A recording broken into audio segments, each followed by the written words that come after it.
Médecin, quand reviendras-tu? Un roman de Robert Escande aux éditions Baudelaire. Un roman qui nous entraîne à la découverte de la dure réalité de la vie d'un médecin de notre montagne ardéchoise. Monsieur Robert Escande, bonjour. Oui, bonjour Monsieur Bruchon. Comment allez-vous? Eh bien écoutez, ça va. Bon. On se remet tranquillement. C'est parfait.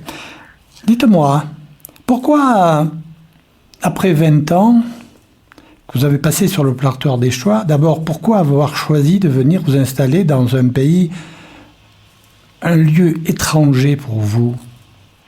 Alors j'ai fait mes études à Marseille et ça remonte déjà à pas mal d'années et la côte était saturée de cabinets médicaux. Quand je faisais des remplacements, j'étais confronté à des salles d'attente vides, ce qui n'existe hélas plus de nos jours. Donc j'ai fait une enquête auprès de la DAF et je suis allé m'installer dans le seul canton de France qui n'avait jamais eu de médecin. À ce point-là? Oui, il y a eu des cantons désertés, mais c'était le seul canton dans lequel il n'y avait jamais eu de création de cabinet médical. Donc je me suis dit, je vais pas chercher la bagarre et je vais aller offrir mes services là où il y en a le plus besoin. Mais dites-moi, pourquoi avoir attendu aussi longtemps avant d'écrire ce livre? Je l'ai mûri pendant mes 6 mois d'hospitalisation sur mon lit de réanimation parce que je savais pas tellement l'issue de ma pathologie, si j'allais m'en sortir ou pas. Et je voulais quand même témoigner de certaines valeurs, l'amour de mes patients et la détestation du carcan administratif qui transforme le plus beau métier du monde en un exercice devenu quasiment impossible. C'est pour ça que les médecins craquent les uns après les autres. Dites-moi, ce livre, est-ce qu'il a été pour vous une thérapie? Oui. Comme souvent, en fait, tout ce qui est dans le bouquin est réel, malgré le fait que j'ai intitulé roman. Et ça a été quelque chose de très libérateur. J'avais des remerciements à faire, et j'avais aussi quelques petits coups de pied à donner. Et dans l'ensemble, moi, ça m'a beaucoup plu. Ça fait du bien des fois, des coups de pied, non seulement à ceux qui les donnent, mais à ceux qui les reçoivent aussi. Hein. Oui, surtout que je ne renie pas mes amis, j'adore ce métier, j'ai toujours adoré mes patients. Je veux dire, c'est pas un livre de trahison, c'est plutôt quelque chose qui fait réfléchir, je pense. Le lecteur apprécie, au contraire, ces moments de vérité où, par moments, je décris ma solitude, ma fatigue, aussi quelquefois le fait d'être désarmé contre la mort, contre la maladie. Ça rend l'exercice de la médecine plus transparent. C'est vrai que quand on regarde 18 heures en gros par jour de travail, on a l'impression, en lisant votre livre, que c'est un véritable coup de gueule pour vous de dire attention, il y a ça qui va pas, on croule sous l'administration, sous des faits administratifs, et on ne laisse pas faire notre métier tranquillement comme on aimerait pouvoir le faire. Est-ce que c'est le cas? Oui, parce que autant nous sommes armés par ces longues années de faculté pour affronter tous les problèmes techniques liés à un métier qui est déjà très difficile, autant nous sommes complètement désarmés face aux bêtises de l'administration, à l'acharnement du fisc, aux erreurs des hommes politiques. C'est quelque chose qu'on vit comme étant une trahison qui se surajoute à un quotidien déjà très pénible. Et moi, j'ai beaucoup plus souffert d'une administration franchement pas à la hauteur de ce qu'on attendait, d'hommes politiques en dessous de tout, plutôt que d'une charge de travail qui était, la charge de travail, une reconnaissance de mes qualités, et que j'ai toujours appréciée et considérée comme telle. C'est vrai qu'à travers votre livre, vous nous faites vivre la vie d'un médecin de montagne qui est en même temps commandant des pompiers, pro-pharmacien, enfin, tout un tas de choses où il n'y a pas d'heure pour lui, je veux dire. À n'importe quelle heure, on peut l'appeler, il doit venir, et puis les patients deviennent aussi, avec le temps, on a vraiment l'impression d'amis, non? Oui, ce sont des gens avec lesquels je vis, je m'amuse et je souffre. C'est une communauté.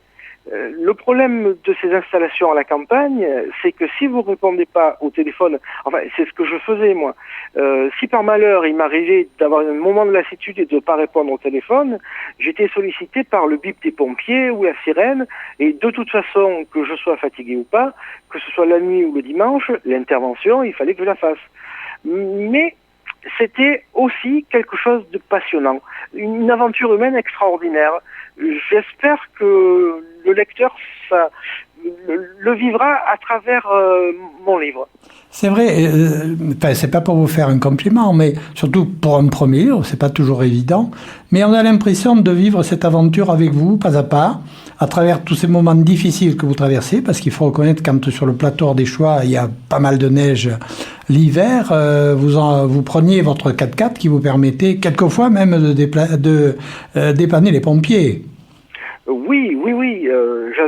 J'étais équipé d'un énorme 4x4 qui passait partout, mais c'était pour moi un outil de travail, un peu comme un agriculteur a un beau tracteur.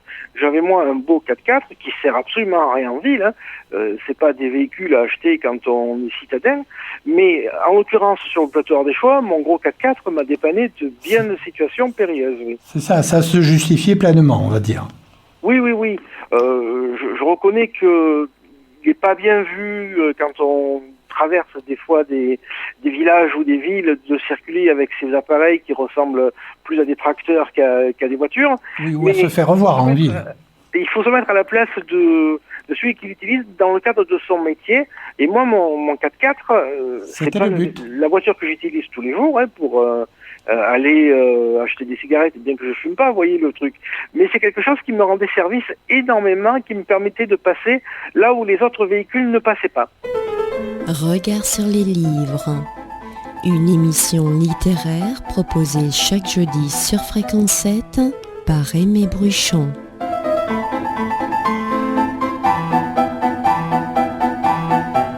Une question, comment les gens du plateau Ardéchois vous ont-ils accueilli lorsque vous êtes arrivé ?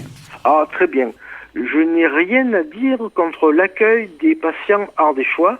En fait, ils ne m'attendaient pas spécialement. Beaucoup pariaient au départ sur le fait que j'allais partir très vite, non pas par une charge importante de travail, mais ils pensaient que les gens ne viendraient pas me voir, parce qu'ils avaient tous un médecin avant mon installation, puisque j'ai fait une création de cabinet médical. Et très peu auraient parié les premiers mois sur la réussite de mon installation. Vous pensez quand même, on ressent à travers votre livre que tout au fond de vous, vous dites c'est pas possible, les gens ont été jaloux, parce que c'est vrai que quand on lit votre livre, pas à travers votre travail, parce que c'est un travail énorme que vous fournissez, mais votre passion pour les voitures, tout ça, ça peut être créé, générer des envies, des rancœurs, peut-être les hommes politiques, parce que avant que vous arriviez, ils étaient des dieux, entre guillemets, et lorsque vous êtes arrivé, ils ont été plus que des saints. Oui, il y a un rapport avec la façon dont je vivais, ma transparence, ma simplicité, qui est d'un côté positif, les gens me voyaient, savaient comment je vivais, et d'un autre côté négatif, c'est-à-dire que effectivement, j'avais une passion pour les jolies voitures, j'avais une jolie maison, bon, un train de vie tout à fait en relation avec à la fois mes diplômes et le nombre d'heures passées à travailler.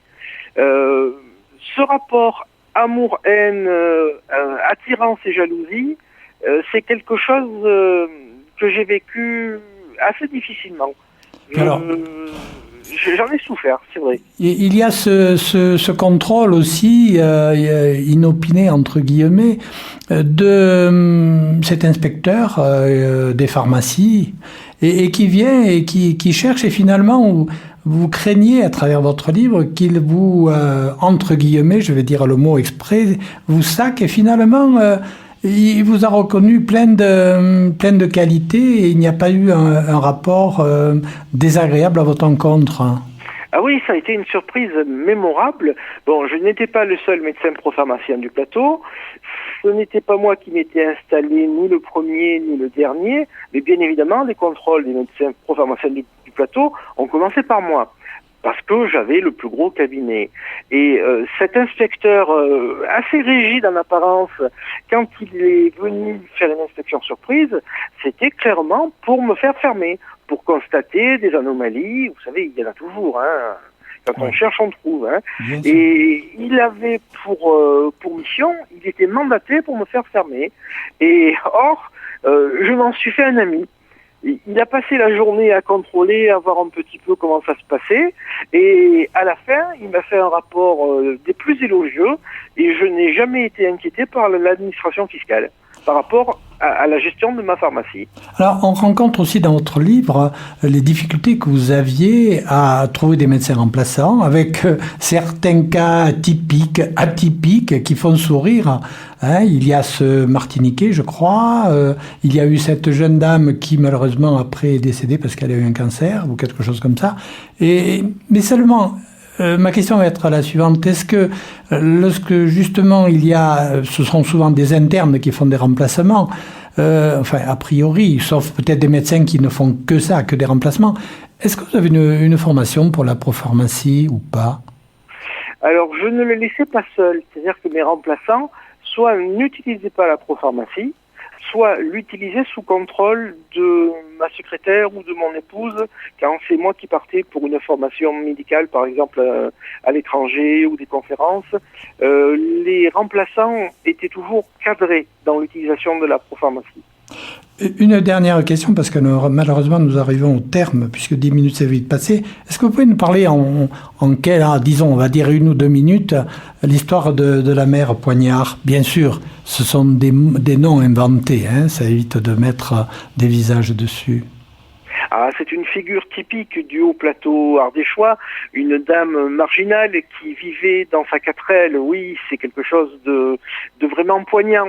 Une dame très gentille d'ailleurs, hein, que j'ai eu l'occasion de rencontrer à plusieurs reprises et qui illustre un petit peu le côté décalé de cette vie sur la montagne.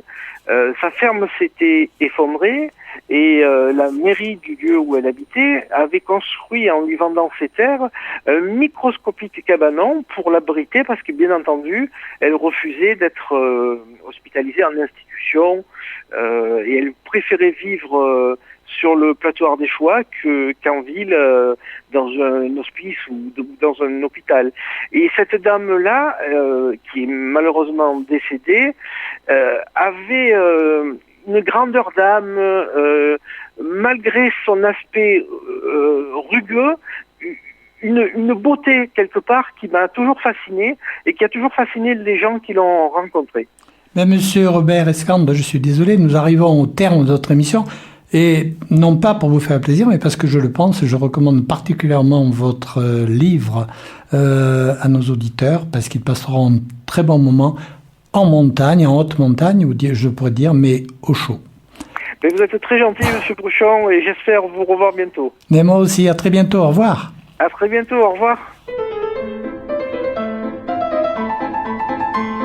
Ce livre nous entraîne et nous révèle un monde où la machine administrative arrive à broyer la vie d'un médecin de montagne. Médecin, quand reviendras-tu? Un roman de Robert Escande aux éditions Baudelaire.